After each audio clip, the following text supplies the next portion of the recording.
The Carnegie plate collection includes over 200,000 astronomical photographic plates. It's the second largest collection in the United States. It includes plates from three major observatories, Mount Wilson, Palomar, and Las Campanas Observatory in Chile. The plates span from about 1892 until the early 1990s, so 100 years worth of astronomical observations. So I was looking through the plate vault for interesting images behind the Neptune divider. I found a set of plates that said Constantia 315 and then Pluto written in all caps. Then I noticed the date said 1925, which gave me great pause because of course Pluto was discovered in 1930. And I couldn't help but wonder, why was this plate from 1925 marked Pluto? So I realized it was a very large section of the sky. As it turns out, it was about 14.5 by 9.5 degrees on the sky.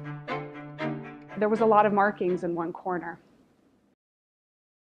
So my first question was, why do these plates exist? Is Pluto on the plate? And there was a notation that said, remeasured 1931 by UM.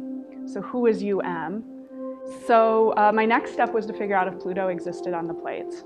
So the first thing I did was pull out the plate, look at it on a light box. I took photographs of the plates, and then some postdocs at the observatories pointed me towards a program called astrometry.net.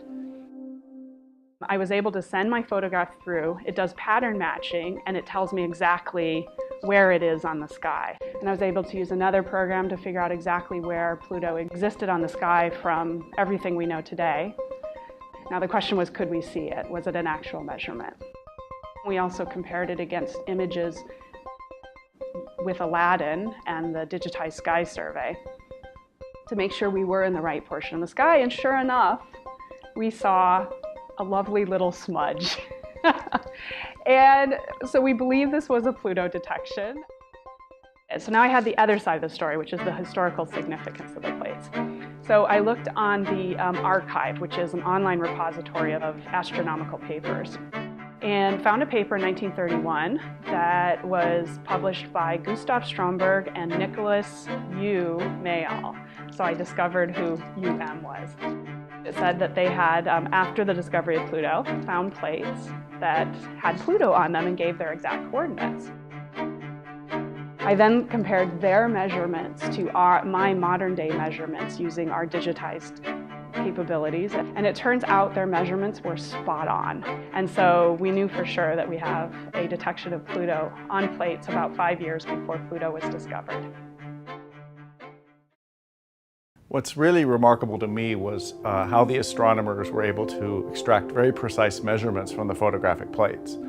I myself grew up as an astronomer in the 90s, and by that point we already had digital cameras. And so for us it's pretty easy. We take an image on the sky and we can put it on our computer and make a pretty precise measurement. These astronomers did the same thing with just an eyepiece looking at a plate. And to me that's a really remarkable skill that I think few of the modern astronomers actually have.